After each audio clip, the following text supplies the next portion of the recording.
오늘 마지막 순서고요. 지금 얘기를 좀 우리가 나누면서 좀 빠진 게 네네. 아까 명상 얘기하면서 좀 빠진 부분이 네네네. 있어요. 그게 뭐냐면 나중에 이제 더 자세하게 아예 꼭지로 잡아서 하는 게 필요하겠지만 나를 위한 시간, 셀프 케어에서 가장 중요한 포인트 중에 하나는 나를 위한 시간을 주는 것도 있어. 그런데 나를 들여다보고 나를 있는 그대로 이해하는 것도 케어의 굉장히 중요한 맥락 중에 하나고, 네네. 명상과 같은 것은 그런 걸 통해서 나를 치유하는 수단인 거잖아요. 네, 케어하는 그쵸. 수단인 거잖아요. 이것을 어떻게 그러면 해야 되나? 여기에 이제 그 포인트가 하나 있는 것 같아요. 예를 들자면 내 마음이 왜 이럴까? 내가 굉장히 불안해. 지금 매우 불안한 상태야. 그래서 불안할 때 게임을 하는 방법, 그러니까 이걸 잊어버리기 위해서 게임을 하든 여행을 가든 뭐 어디 등산을 가든 뭐 할 수도 있지만 그렇게 하면 있겠지. 그런데 그런다고 해서 이 불안이 사라지지는 않을 거 아니에요.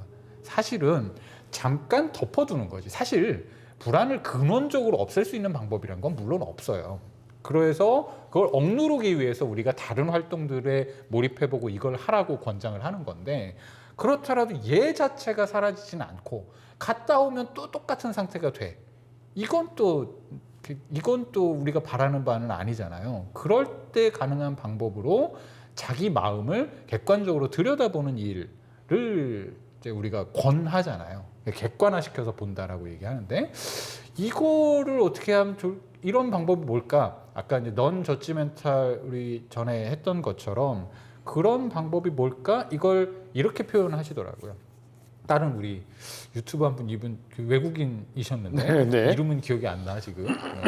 얼마 전에 본 건데, 생각을 한다는 것과 인식을 한다는 것이 다르다는 걸 명심해라라고 얘기하더라고요. 그러니까 명상을 하면서 뭘 하냐고 설명을 하면서 생각하는 것과 인식하는 건 다르다라고 얘기를 했는데 감이 좀 오는데 요거 괜찮은데 이랬거든요. 그러니까 뭐냐면 생각을 한다는 건 판단을 한다는 거야. 아, 내가 잘했구나, 잘못했구나, 저건 나빠, 틀려, 내가 뭐 괴로워, 뭐 그러니까 이런 것, 그러니까 괴로운 이유가 이제 여러 가지로 있는 거지. 판단하지 말고 그걸 받아들이라는 거야, 그냥.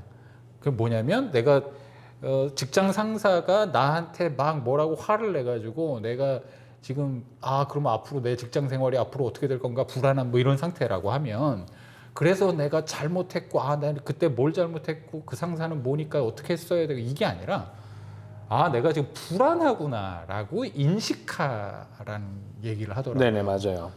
내가 지금 불안하다. 혹은 걱정하고 있구나, 내가 뭔가를.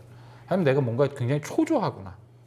이런 것을 그냥 그 상태를 인식하는 것으로 넘겨라. 그 불안의 원인이 뭔지를 따지고 판단하고 평가하지 말고 이렇게 표현하는데, 이 표현 굉장히 괜찮은데 라고 생각이 되더라고요. 어떠세요, 대표님?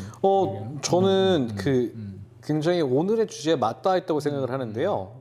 말씀하신 것처럼 표현을 하면 생각을 하는 게 아니라 인식을 하는 게 셀프 케어가 필요한 시간이라는 걸 반증하는 포인트가 아닌가라는 생각도 들거든요. 그쵸. 그러니까 인식을 함으로 인해서 내가 지금 불안하구나, 혹은 어떤 기분이구나, 어떤 상태구나라는 걸 그 결과까지 예측해서 생각해 보는 게 아니라 그 자체로 인식을 하게 되면 본인에게 어떤 시간이 필요한지를 조금은 더, 절대 본인 스스로가 객관적일 수는 없거든요. 하지만 객관화 시킬 수 있고 가능성이 높아지고 스스로에게 필요한 어떤 것들이 해결책이 나오겠죠. 근데 그게 굉장히 중요한 거라고 생각을 합니다. 그렇죠. 그러니까 어떤 셀프 케어의 시작점이 되는 것이 그쵸. 그런 건 것 같아. 그러니까 내가 불안한 건지, 네. 화가 난 건지, 네네. 그거에 따라 다를 수 있잖아요. 그렇죠? 맞습니다. 뭐 불안하면서 화가 날 수도 있지만, 그쵸. 그리고 이제 여러 다양한 요소들이 있을 때 그 마음의 상태를 그대로 이해하는 거, 이걸 이제 마음 챙김, 마인드풀니스라고 불렀던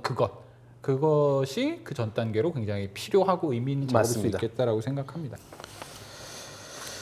대표님 뭐 붙여서. 네, 오늘 사실 지금 너무 좋은 말씀을 해주셨고 의미가 있는 말씀이라서 뭐 다른 첨언을 한다는 건 의미가 없을 것 같고요. 네. 정말 이번에 오늘 다룬 주제가 쉽지 않은 주제입니다. 이게 셀프 케어라는 게 굉장히 쉬우면서도 굉장히 복잡하고 굉장히 어려운 주제이기 때문에 그냥 오늘 1시간 뭐 우리 촬영하는 기간 동안 다 이야기를 나눠서 해결될 수 있는 문제는 아닌 것 같고요. 다른 시간을 빌어서 셀프 케어랑 다른 문제들을 같이 합쳐서 이야기 나눠보면 더 좋은 이야기가 될 수 있을 거라는 생각이 들고요. 오늘 하지만 저는 이 셀프 케어라는 것 자체를 이렇게 가져와서 이렇게 다룬 것 자체가 좀 큰 의미가 있지 않나 이런 생각을 합니다.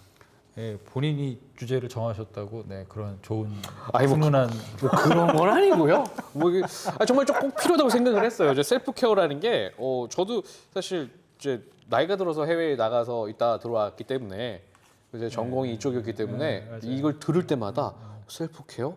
너무 좋다라는 생각 많이 했었거든요. 그래서 정말 꼭 한번 다뤄보고 싶었던 주제입니다. 그냥 마지막으로 이제 제 사례로 마무리를 좀 하자면 제가 한 3, 4년 전부터 느꼈던 게 있어요. 어느 순간에 굉장히 불안해지는 거예요. 네네. 이유도 모르겠고 왜 그런지도 모르겠어. 근데 그래서 뭐 생각 왜 불안하지 내가? 그렇게 해서 떠올려 보면 뭐 얘기로 할 수 있는 거는 많이 있어. 근데 왜 어제는 괜찮았는데 오늘은 불안하지?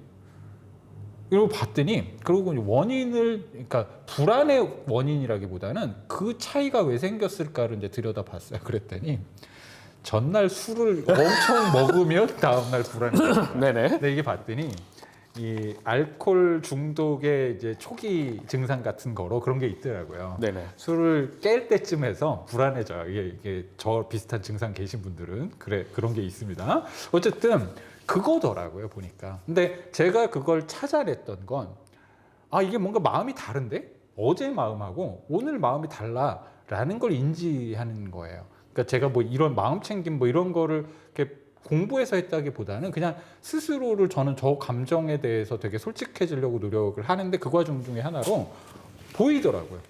그러고 나니까 그 불안이 나에게 미치는 영향력이 확 줄어들어요. 그쵸. 처음에 진짜 그걸 모를 때는 왜 이러지? 진짜 이게 왜 이런 내가 뭔가 정신적으로 문제가 있나? 뭐 이런 생각이 들고 그러니까 그것 때문에 더 불안해지는 거야. 그런데 그런 걸 알고 나자마자 그런 거구나. 술을 안 먹으면 되는데 그러지는 못하고 그렇게 되더라고요. 그러니까 이것이 주는 건 그러면 이제 그러면 그 불안한 상태에서 뭐 하냐? 그냥 그걸 내비두고 너 저기 있어. 그냥 딴짓해요. 그냥 영화를 보든가 TV를 보든가 그냥 밖에 나가 놀든가 또 술을 마시든가 뭐 이렇게 내비둬. 이렇게 하라는 얘기인 것 같아요. 그러시면 돼. 그러려면 내 마음이 뭔지부터 먼저 읽어야 되잖아. 그걸 한번 해보시고 그럴 때 내가 나에게 관대하고 너그럽게 하고 싶은 거를 미타임, 나를 위한 시간을 가지시면 좋을 것 같다. 이런 말씀 마지막으로 드리면서 마치도록 하겠습니다. 네, 네, 오늘 감사합니다. 감사합니다.